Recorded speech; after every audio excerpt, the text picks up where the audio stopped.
నమస్తే. నేను మీ అశ్విని కుమార్. బెంగాల్లో రెండో ఫేజ్కి సంబంధించి ఎన్నికల ప్రచారం ముగిసింది. పూర్తిగా నిశ్శబ్ద వాతావరణం, సైలెన్స్. ఇంకా మిగిలింది ఓటింగ్. ఓటింగ్ బట్టే ఎవరు గెలుస్తారు అనేది ఫేజ్ 1లో ఎవరికి వాళ్ళు మెజారిటీ వచ్చిందని చెప్తున్న ఫేజ్ 2 మెజారిటీ బట్టే ఎవరు బెంగాల్లో అధికారంలోకి వస్తారన్నది ఫలితమైతే క్లియర్గా దాన్ని బట్టే ఉంటుంది. హోరాహోరీ ప్రచారం ముఖ్యంగా ఎప్పుడూ చూడలేదు. వెస్ట్ బెంగాల్లో బీజేపీ సోషల్ మీడియాలో డోర్ టు డోర్ క్యాంపెయిన్, అట్లాగే ప్రధానమంత్రి నరేంద్ర మోడీ, అమిత్ షా రోడ్ షోలు, ర్యాలీలు, 45 డిగ్రీల ఎండలో హోరాహోరీగా ప్రచారం చేశారు. ఇంకో పక్క తృణమూల్ కాంగ్రెస్ అధినేత్రి, వెస్ట్ బెంగాల్ ముఖ్యమంత్రి మమతా బెనర్జీ కూడా చాలా వరకు ప్రయత్నించారు. ఎక్కడికక్కడ ఆమె కూడా రోడ్ షోలు, పాదయాత్ర, అట్లాగే మోడీని విమర్శిస్తూ ఢిల్లీని బెంగాల్లో ఓడిస్తాం, తర్వాత ఢిల్లీలో పడగొడతామంటూ కూడా వ్యాఖ్యలు చేశారు. ఇంకో పక్క ఫేజ్ 1లో మెజారిటీ తగ్గుతోందని టీఎంసీ కనిపెట్టింది. ఫేజ్ 2కి అల్లర్లు సృష్టించాలి, ఎట్లాగైనా సరే విధ్వంసం అని ప్లాన్ చేశారు. ఎన్నికల సంఘం చాలా క్లియర్ కట్గా ఎక్కడికక్కడ హెచ్చరికలు, అరెస్టులు, 2315 సిఆర్పిఎఫ్, సిఏపిఎఫ్ పర్సనల్స్ వీళ్ళంతా దిగారంటేనే అర్థమవుతుంది. ఒక యుద్ధ వాతావరణం బెంగాల్లో.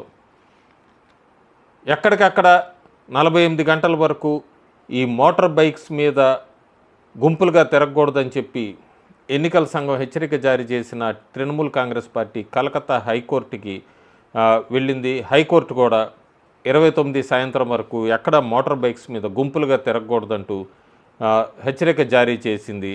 జనాలు ఊపిరి పీల్చుకున్నారు.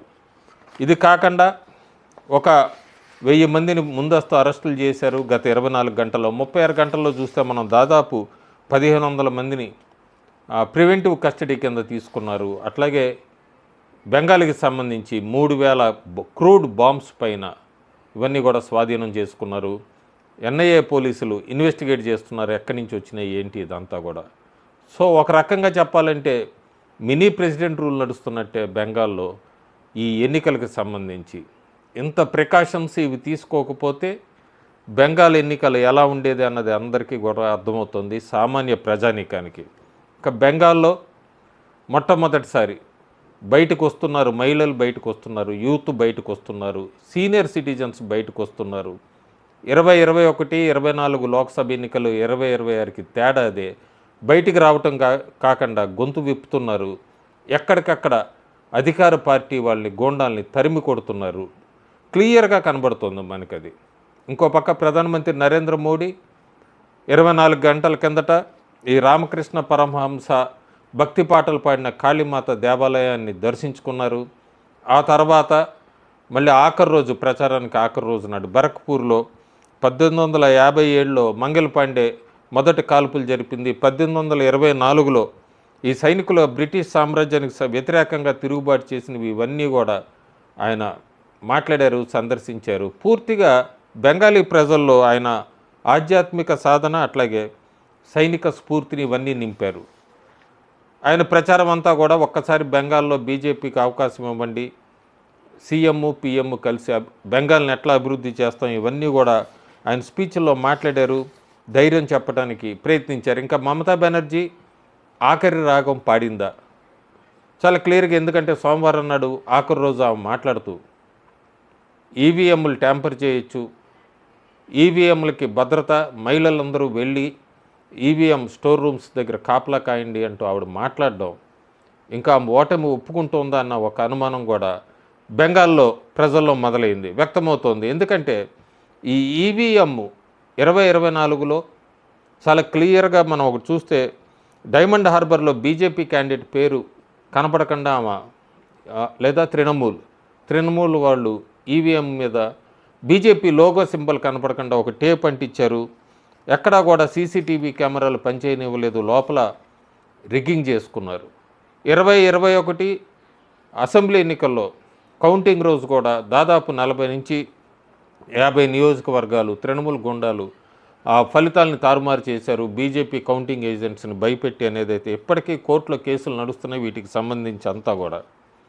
ఇంకా ప్రధానమంత్రి మోడీ జల్మురి ఇది ఎంత తీవ్రంగా సైకలాజికల్గా మమతా బెనర్జీ వాళ్ళని లేదా తృణమూల్ వాళ్ళని దెబ్బ కొట్టిందంటే ఆఖరికి మమతా బెనర్జీ కూడా ఆవిడ ఆదివారం సాయంత్రం పాదయాత్ర చేసుకుంటూ వెళ్ళి కూరగాయలు కొనడానికి ఒక ఫోటో షూట్ ఇచ్చి మేము కూడా ఇలా బెంగాలీ ప్రజలను ఆదుకుంటామంటూ ఏదో ఒక షో ట్రై చేసింది. ఎక్కడా కూడా సక్సెస్ కాలేదు. చాలా యాంటీ ఇన్కంబెన్సీ ఎంత క్లియర్గా కనబడుతోందంటే TMC MP Gautam Roy public మీటింగ్లో కనీసం ఒక 100 కుర్చీలు కూడా నిండలేదు, ప్రజలు రాలేదంటేనే ఈసారి ఎంత యాంటీ ఇన్కంబెన్సీ ఉంది అనేదైతే బెంగాల్లో చాలా స్పష్టమవుతోంది.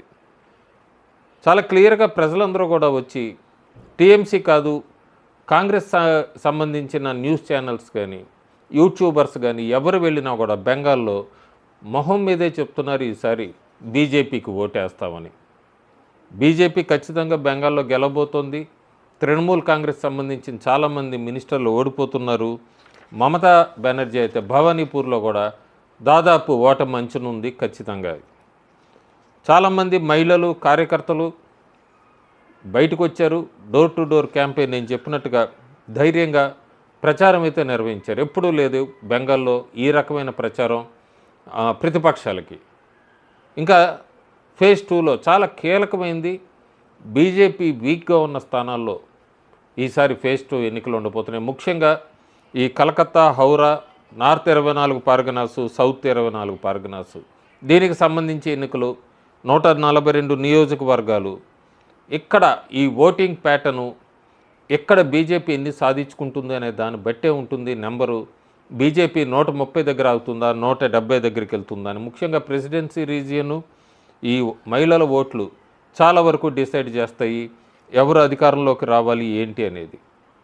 విచిత్రం, మమతా బెనర్జీ లేదా తృణమూల్ కాంగ్రెస్ వాళ్ళు హిందువుల్ని ఆఖరి నిమిషంలో వాళ్ళ వైపు తిప్పుకుంటానికి, ఎందుకంటే మొట్టమొదటిసారి టోటల్ పోలరైజేషన్ అవుతుంది బెంగాల్లో హిందూ ఓట్స్.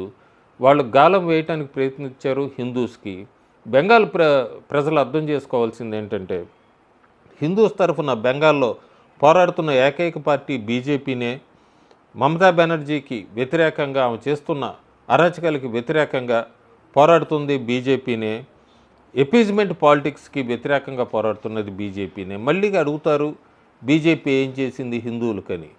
చాలా క్లియర్ కనబడుతోంది. ఆర్జీకర్ ఇన్సిడెంట్ దగ్గర నుంచే మొదలైంది మమతా బెనర్జీ డౌన్ఫాల్. బెంగాల్ ప్రజలు ఇప్పుడు మహిళలకి రక్షణ కావాలంటున్నారు, బెంగాల్ గ్రోత్ కావాలంటున్నారు, బెంగాల్కి ఇన్ఫ్రాస్ట్రక్చర్ కావాలంటున్నారు, బెంగాల్కి ఎంప్లాయ్మెంట్ కావాలంటున్నారు. మైగ్రెంట్ వర్కర్స్ వీళ్ళందరూ కూడా మాకు ఇంకా బెంగాల్లోనే ఉండిపోతాం మా ఫ్యామిలీస్తో అంటున్నారు. మొట్టమొదటిసారి యూత్లో, ఉమెన్ మహిళల్లో, సీనియర్ సిటిజన్స్లో వీళ్ళందరిలో కూడా ఎంత వ్యతిరేకత వచ్చినప్పుడు అధికార పార్టీ ఖచ్చితంగా ఓడిపోవాలి. కానీ ఫేజ్ 2లో ఈ ఓట్ బ్యాంక్ పాలిటిక్స్, ముస్లిం ఓట్ బ్యాంక్ చాలా ఎక్కువ ఉంది. అక్కడ మమతా బెనర్జీకి 142లో ఆమెకి ఖచ్చితంగా 50 నుంచి 60 వస్తాయనేది ఒక అంచనా. పైన 80లో బీజేపీ ఎన్ని గెలుచుకుంటుందనేది అయితే వేచి చూడాలి మనం. అట్లాగే ఒక చిన్న వీడియో ఎప్పుడు గుర్తుపెట్టుకోవాలి బెంగాల్ ప్రజలు. తెనమూన్ స్క్వేర్ దగ్గర ఆర్జీకర్ ఇన్సిడెంట్ జరిగినప్పుడు మమతా బెనర్జీకి వ్యతిరేకంగా పోరాడుతున్నప్పుడు ఒక వ్యక్తి బీజేపీ జెండా పెట్టుకున్నప్పుడు అతన్ని ఎట్లా బ్రూటల్గా క్రాక్ డౌన్ చేయడానికి ప్రయత్నించారు. వాటర్ క్యాన్స్ ఇవన్నీ ఉపయోగించి ఇదన్నీ కూడా హిందూస్ గుర్తుపెట్టుకోవాలి. కొంతమంది నాకు కామెంట్స్లో అడిగారు బెంగాల్ గురించి మనకి ఎందుకండి తెలుగు రాష్ట్రాల్లో మీరు బెంగాల్ మీద వీడియోలు చేస్తున్నారని. దాదాపు ఆంధ్ర తెలంగాణలో కలిపి 35,000 మంది పైన బెంగాల్ ఓటర్స్ ఉన్నారు. మనం ఈ వీడియోలు చేస్తే ఆ 35,000 మంది ఇంకో 35,000 మందికి చెప్తారు ఓటింగ్ ప్యాటర్న్ పడుతుంది, బెంగాల్లో అధికారం మారుతుంది అనే ఒక ఆశతోనే బెంగాల్ మీద ఇన్ని వీడియోస్ చేశాను. బెంగాల్లో ప్రస్తుతానికి నాకు తెలిసిన వరకు మే 4వ తారీఖు 29 సాయంత్రం ఎగ్జిట్ పోల్స్ వస్తాయి. అయినా కూడా మే 4వ తారీఖు బెంగాల్లో మొట్టమొదటిసారి బీజేపీ జెండా ఎగిరే అవకాశాలు చాలా స్పష్టంగా అయితే కనబడుతున్నాయి. Thank you.